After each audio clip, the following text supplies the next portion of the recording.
자, 1학년 학생 여러분들 반갑습니다. 오늘은 이제 세포막 정리를 한번 해볼 건데요.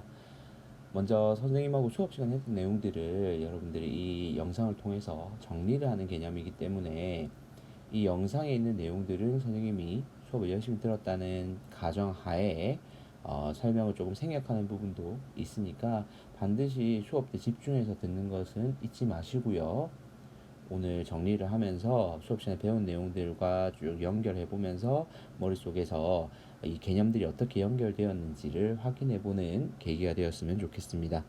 자, 세포를 둘러싸고 있는 세포막의 기능을 이제 알아볼 건데, 먼저 세포막의 구조하고 특징을 알아야 이어지는 이 기능을 알겠죠.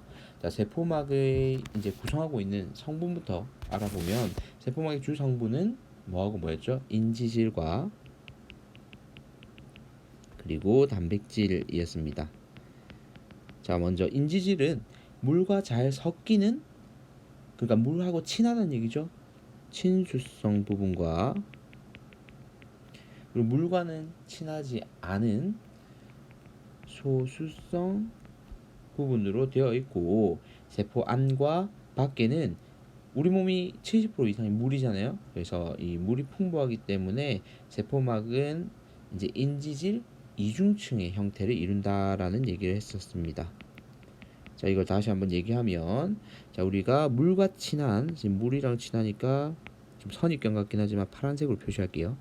친수성 머리와 그리고 소수성 꼬리가 있는 이런 형태의 인지질이 바깥쪽과 안쪽이 전부 다 물이 많기 때문에 물과 친한 애들이 바깥쪽으로 배치가 되고, 물하고 친하지 않은 애들이 안쪽으로 배치된 이런 형태의 인지질 이중층을 형성한다라는 얘기를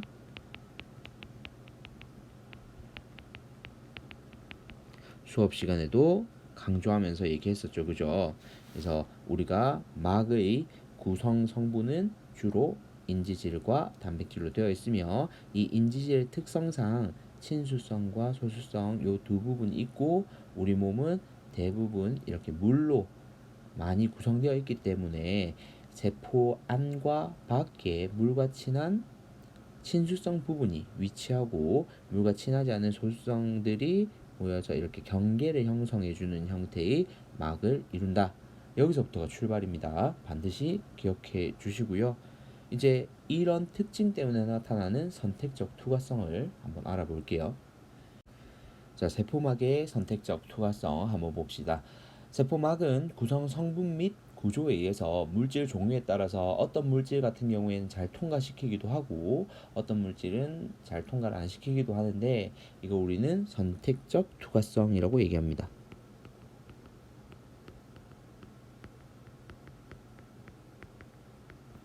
자, 이걸 선생님 표로 좀 정리를 해놨는데, 먼저 분자의 크기에 따라서 통과를 시킬 수도 있고 통과를 못 시키는 경우도 있어요. 먼저 분자 크기가 작으면 작을수록 이 인지질 이중층 사이를 뚫고 들어가기가 용이하기 때문에 인지질 이중층을 잘 통과하고요. 지질에 대한 용해도 같은 경우에는 이 막의 경계는 결국에는 친수성 부분들은 물과 친하기 때문에 바깥과 안쪽에 접해 있기 때문에 얘는 뭐 크게 중요하지 않는데, 이 지질 소수성 부분, 물과 친하지 않은 소수성 부분 같은 경우에는 지질에 대한 용해도에 따라서 얘를 잘 통과시킬 수가 있다는 거죠.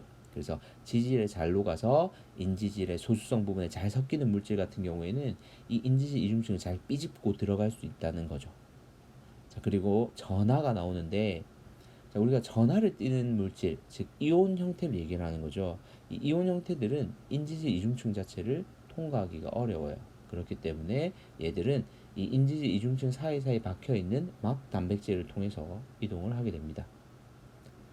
자, 그러면 밑에 세포막을 통한 물질 확산을 좀 나눠서 한번 보도록 할게요. 먼저 확산이라는 단어부터 여러분들이 반드시 기억을 하고 넘어가야 돼요.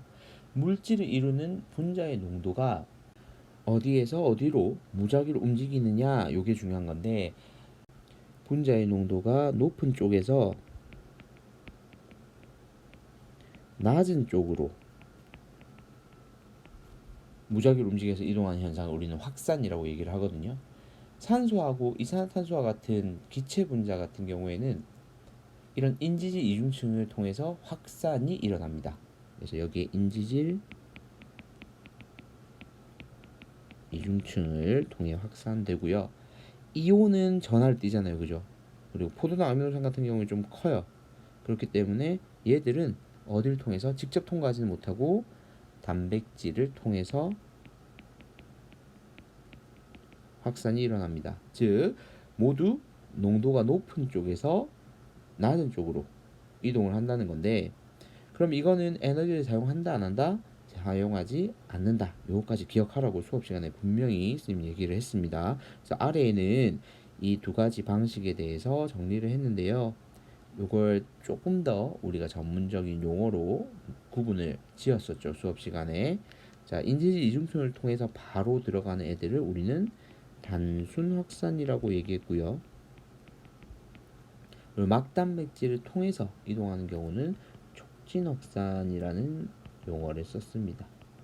그래서 요거 두 개의 구분, 이동 물질이 뭔지, 그리고 우리 몸에서 일어나는 예시가 어떤 건지, 이 부분도 놓치지 않고 잘 기억해 두시기를 바랍니다. 자, 일단 오늘 내용 여기까지 정리하고요. 3투는 다음 강의에서 정리하도록 할게요.